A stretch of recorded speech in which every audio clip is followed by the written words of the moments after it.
मणिपुर उत्तर पूर्व भारत का एक राज्य है जिसकी राज्य की सीमा नागालैंड, असम और मिजोरम तथा अंतर्राष्ट्रीय सीमा म्यांमार से टच करती है। इसका क्षेत्रफल लगभग 22,000 किलोमीटर है और जनसंख्या 2011 की जनगणना के अनुसार लगभग 29 लाख है। आभूषणों की भूमि कहे जाने वाला मणिपुर लोकटक झील, इम्फाल नदी, केबुल लामजाओ राष्ट्रीय उद्यान जो विश्व का एकमात्र तैरता हुआ राष्ट्रीय उद्यान, बेंत, बांस, बर्तन के उद्योगों के लिए विश्व प्रसिद्ध मणिपुर को आखिर ऐसा क्या हो गया कि वहां उग्रवाद और हिंसा की शुरुआत हो गई। भौगोलिक रूप से यह एक पहाड़ी क्षेत्र है। मणिपुर लगभग 90% क्षेत्र हिली एरियाज पहाड़ी क्षेत्रों में बसा हुआ है और 10% जो वैली या मैदानी क्षेत्र कहलाता है। यहाँ रहने वाले मुख्यतः 3 समुदाय के लोग हैं, मैतेई, कुकी और नागा। मैतेई जो कि मणिपुर के घाटी के क्षेत्र या मैदानी के क्षेत्रों में आते हैं और यह इनके पास कुल मणिपुर का 10% भूभाग ही है, जबकि पहाड़ी क्षेत्र 90% है और यहाँ नागा और कुकी जनजातियां निवास करते हैं। पिछले 1 वर्ष से 3 मई 2023 से हम यहाँ संघर्ष और हिंसा की बातें पेपरों में पढ़ते आए हैं और समाचारों में सुनते आए हैं। आखिर क्यों, क्या हो गया है मणिपुर को? 2 समुदाय, मैतेई समुदाय और कुकी समुदाय, इन दोनों में आपस में संघर्ष और हिंसा की स्थिति देखने को मिल रही है। कारण, मैतेई समुदाय वहां का बहुसंख्यक समुदाय है और वहां की जो कुल आबादी है उसका 64% मैतेई समुदाय के लोग हैं और 35% में नागा कुकी जनजातियां निवास करती हैं।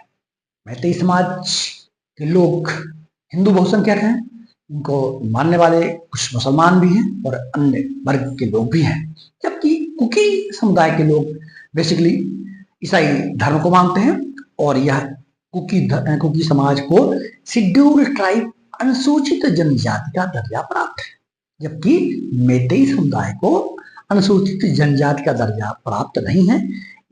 इस समाज में, मैतेई समाज में शेड्यूल कास्ट, ओबीसी और ईडब्ल्यूएस इकोनॉमिक वीकर सेक्शन के रूप में उनको आरक्षण का लाभ भी मिल रहा है। मैतेई समाज के लोग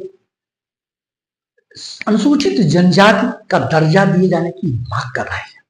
उनका कहना है कि उनकी संस्कृति, उनकी परंपरा, उनकी भाषा, उनकी पैतृक भूमि को सुरक्षित रखने के लिए यह जरूरी है कि मैतेई समुदाय को अनुसूचित जनजाति का दर्जा दिया जाए, जबकि कुकी समुदाय के लोग इसका विरोध कर रहे हैं।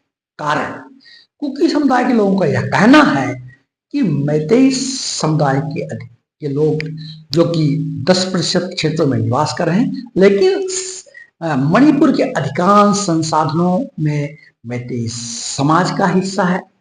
राजनीति और प्रशासन में अधिकांश भागीदारी इसी समाज की है।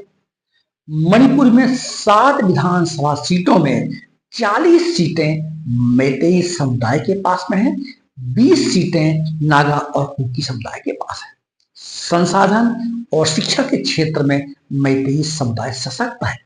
यदि इन्हें अनुसूचित जनजाति का दर्जा दे दिया जाएगा तो यह और सशक्त होंगे और पहाड़ी क्षेत्रों में दखलंदाजी देंगे। कुकी समाज की जो जमीनें हैं, नागा समाज की जमीनें हैं, वहां जमीनों को खरीदने का और वहां बसने का इन्हें अधिकार प्राप्त होगा, जिससे कुकी जनजाति समुदाय को बाहर धकेलने में या विस्थापित करने में मैतेई समुदाय बढ़ चढ़ करके भाग लेंगे। इसी कारण से इसी तरह के जो भ्रम है और इस तरह की जो परिस्थितियां हैं उसकी वजह से मणिपुर में मैतेई समुदाय और कुकी समुदाय में संघर्ष और हिंसा की स्थिति देखने को मिली है। दरअसल मणिपुर देश की आजादी के पहले एक देशीय रियासत हुआ करता था। 15 अक्टूबर 1949 को इसे भारतीय संघ में विलय कर दिया गया। 2012 तक सामान्य स्थिति रही। 2012 में एक संगठन बनाया गया, जनजातीय आंदोलन के लिए एक समिति बनाई गई थी और तब से ये मैतेई समुदाय अपने को जनजातीय सूचित जनजाति का दर्जा दिए जाने की मांग कर रही है। यद्यपि मैतेई समुदाय की जो भाषा है मणिपुरी भाषा कही जाती है, मैतोलिन भाषा कही जाती है, इसको संविधान की 8वीं अनुसूची में दर्जा दिया गया है। दोनों समुदायों के अपने अपने पक्ष हैं, लेकिन हिंसा की स्थिति अपने देश के लिए अच्छी नहीं है। किसी भी तरह से उग्रवाद और अलगाववाद की स्थिति निर्मित नहीं होना चाहिए। हम सबको संयम से काम लेना चाहिए और देश की एकता और अखंडता सर्वोपरि है। जय हिंद, जय भारत।